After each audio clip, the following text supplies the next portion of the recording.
السلام عليكم ورحمة الله وبركاته. ازيكم يا حبايب قلبي؟ يا رب تكونوا بألف خير. في قناتي حب جوزك ودلع حماتك. النهارده جايه اعمل لكم خلطة المحشي اللي كلنا يعني بنعملها بطريقة كذا طريقة. الطريقة بتاعتي دي جربيها، جميلة جدا جدا جدا، والعرايس المبتدئين لما تجربوا الطريقة دي تعجبكم قوي. انا حطيت ايه في الحلة؟ حطيت بصلة بس مقطعة او بصلتين على قد كمية الكرنبة اللي انت جايباها. لو كرومبه وسط هتحطي بصلتين، لو كرومبه كبيره شويه تحطي 4 بصلات. انا حطيت بصلتين على قد الكرومبه اللي جايباها. وماده دهنيه زيت، ما بحط السمنه في المحشي، بحط زيت بس. ممكن لما تيجي تسويه هتحطي معلقه سمنه بلدي بس من على الوش من فوق وهو داخل على السوا، عشان يدي طعم ايه؟ طعم الزبده البلدي اللي احنا ايه متعودين عليها. هحمر البصله تحميره حلوه وهنشوف هنعمل ايه بعد كده. زي ما احنا شايفين اهي. بحبهاش تتحمر قوي عشان ما توجعش قولوني او قولون اي حد مثلا يبقى يعمل محشي كده، ما تبقاش تتحمر قوي. عندي طماطم دي شايفينها بسم الله ما شاء الله. الطماطم الايام دي في الشتاء حمرا جدا، جبتها وسلقتها ان انا افرزها. خدت حبه منها يا بنات زي ما احنا شايفين كده، عشان ايه؟ اعمل بيها المحشي عشان تبقى حمرا وجميله كده بسم الله ما شاء الله. مش هسيبها كتير على النار لان هي كده كده مسلوقه نص سليقه، عشان انا كنت هفرزها. خدت منها حبه عشان اعملها للمحشي. مش هسيبها كتير، هي هتبتدي مثلا تتسبك شويه واحط عليها الخضره والحاجه بتاعتي زي ما احنا شايفين كده اهو. خلاص كده داخله ايه على السوا، على التسبيكه بتاعتها زي ما احنا شايفين كده. جبت حله. انا بحب اعمل المحشي الكرنب في حله المونيوم، ما بحبش الحله سيراميك او جرانيت. عن تجربه عملته قبل كده في سيراميك او جرانيت كان طعمه مش قوي.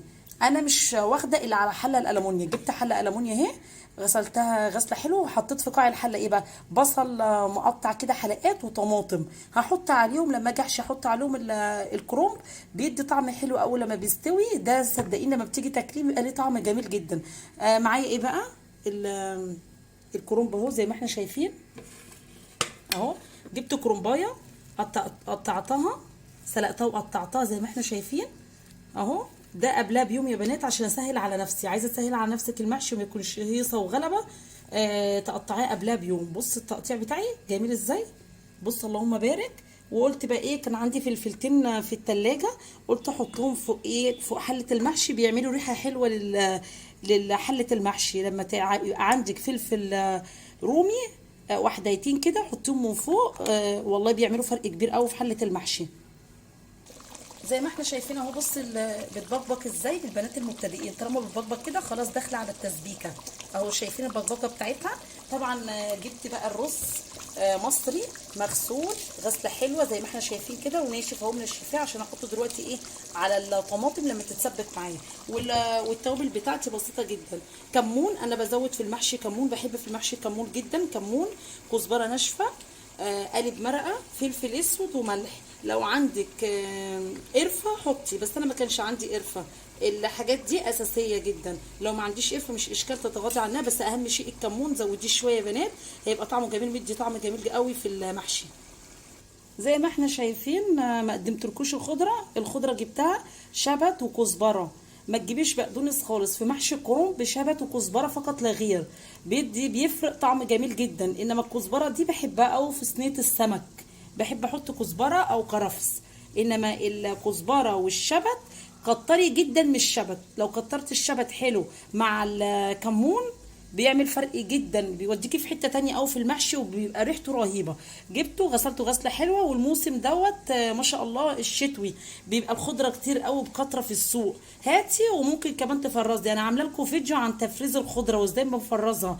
هاتي وفرزي. بس بما ان انا في موسم في خضره كتير في السوق، بما اني في كده فقلت بقى ايه، اجيب بقى الحاجات الصبحه الطازه اعملها معاكم. ويخلي بقى اللي متفرز وقت ده بيبقى خليه للطوارئ بس اللي متفرز. زي ما احنا شايفين كده حطينا الرز ونقلبه تقليبه حلوه كده.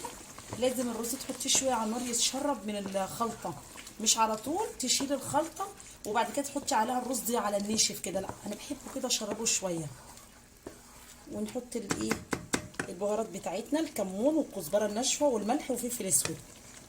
ومعايا قلب المرقه افركه بس عشان ما يبقاش فيه حته كده جايه في الاكل. ده المحشي المصري على اصوله، طريقته سهله جدا. واقلبه كده، اجيب بقى الخضره. شايفين بقى الخضره؟ بسم الله ما شاء الله اللهم بارك. بحبها كتيره في المحشي، لما بتبقى قليله كده ما بتبقاش حاسه ان مش محشي، احس ان هو محشي كده ومعمول حلو لما يكون الخضره بتاعته كتيره. واللهم بارك الخضره بتاعت الشتاء كتير قوي. اقلب بقى تقليبه حلوه كده. بسم الله. بص لما بيتحط على النار كده بيتشرب، تحس ان الرز بيشرب من الطماطم. بصوا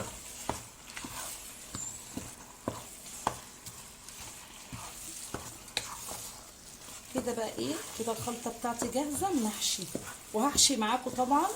مش هجيبه متصور وخلاص ان الحله خلصتها وحشيتها. هحشي معاكم عشان اوريكم ازاي بيتحشي المحشي. واللي كمان الناس المبتدئه اللي مصعبه على امورها المحشي الكرنب بتقول عليه صعب، اما محشي البتنجان سهل. لا طبعا كله سهل بالنسبه لي، طالما انا بقطع الكرنب قبلها بيوم وبعد كده تاني يوم اعمل الخلطه. صدقيني هتسهلها على نفسك كتير. بصوا الخلطه، ولا اجمل من كده ولا احلى من كده. شايفين الخلطه بتاعت المحشي عامله ازاي؟ بصوا تعالوا بقى نحشي سوا حبايبي ومتابعيني. تعالوا بقى نشوف وصلنا لمرحله المحشي ازاي بلفه. اهو ادي الورقه اهي، نحطها على ايدينا كده. شايفين؟ نحط حبه رز قليلين خالص، مش كتير ولا قليلين، ونقفل قفله حلوه كده عليه. بسم الله ما شاء الله اللهم بارك. شايفين؟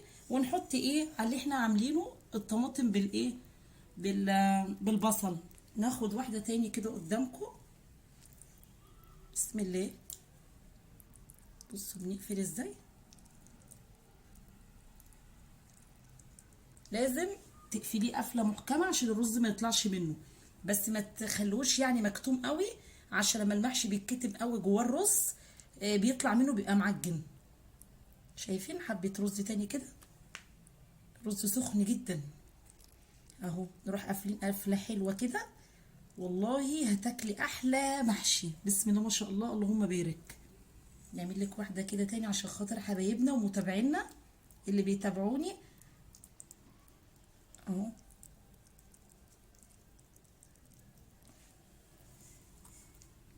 زي ما احنا شايفين كده. نعمل لكم واحده تاني كده اخيره دي اهو. بصوا كده اهو، ولا فيش اسهل من كده. بس هكمل بقى بكده الحله. شايفين اهو حله المحشي بسم الله ما شاء الله اللهم بارك. دي خدت كرنبايه وسط، ولا كبيره ولا صغيره، زي ما احنا شايفين. بصوا الرصه جميله ازاي يا بنات، مقفلونه حلو. هاجي بقى عند الفلفلتين دول هحشيهم، واتاكد ان هي ايه في القاع جوه في رز اهو. بصوا كده اهو. الرز دوت مصري، من نوعيته من النوعيه الحلوه الجميله اللي بينفش بسرعه، فمش هملاه لحد فوق بس. واحط كده في الحله. اعمل واحده تاني معاكم،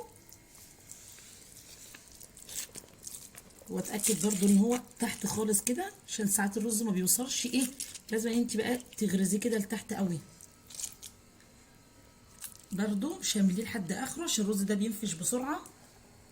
يعني ما حاولي، ما لو بتنجان او فلفل يبقى 3/4 البتنجانه او 3/4 الفلفله اهي.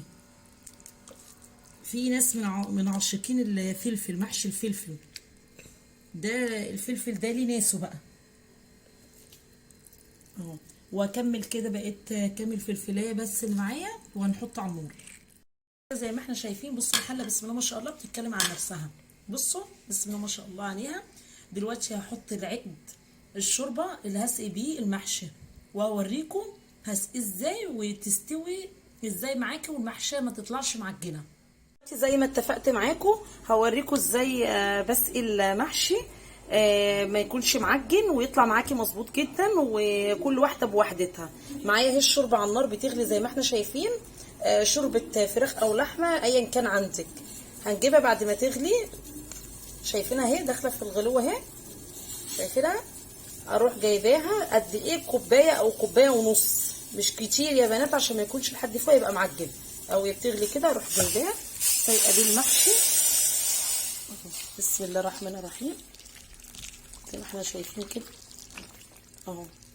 بصوا سقيت كده دي كله. اروح عامله ايه بقى؟ اروح هزه الحله هزه حلوه كده. بعد ما هزيت الحله بحيث ان هو كل الصباع كده يخش فيه الشوربه لحد بس النهايه لحد الاخر كده، هزه حلوه.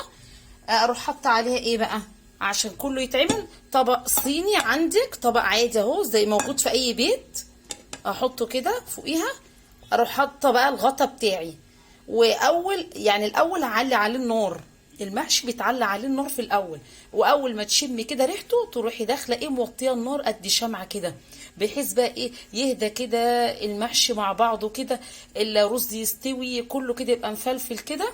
واول ما خلاص حسيتي ان هو استوى عري من عليه الطبق الصيني والغطا كمان اللي انت مغطياه، وهويه شويه كده عشان بحيث وانت بتحطيه ما يبقاش معجن او يعجن معاكي، بيتهوى كده شويه. كان شكل محشي الكرنب بسم الله ما شاء الله اللهم بارك. عملته لكم من الالف لحد الياء، وكان عندي بانيه قليته جنبه. بصوا عشان اكمل الطبق يبقى كامل متكامل بسم الله ما شاء الله. طالع بصوا يا بنات، طالع بسم الله ما شاء الله مفرفط وجميل مع المحشي الفلفل بتاعنا. بصوا مفيش ولا رزايه طالعه منه بسم الله ما شاء الله. لو عجبكم الفيديو ما تنسوش باللايك وتفعلوا لي زر الجرس عشان يوصل لكم كل جديد. والسلام عليكم ورحمه الله وبركاته.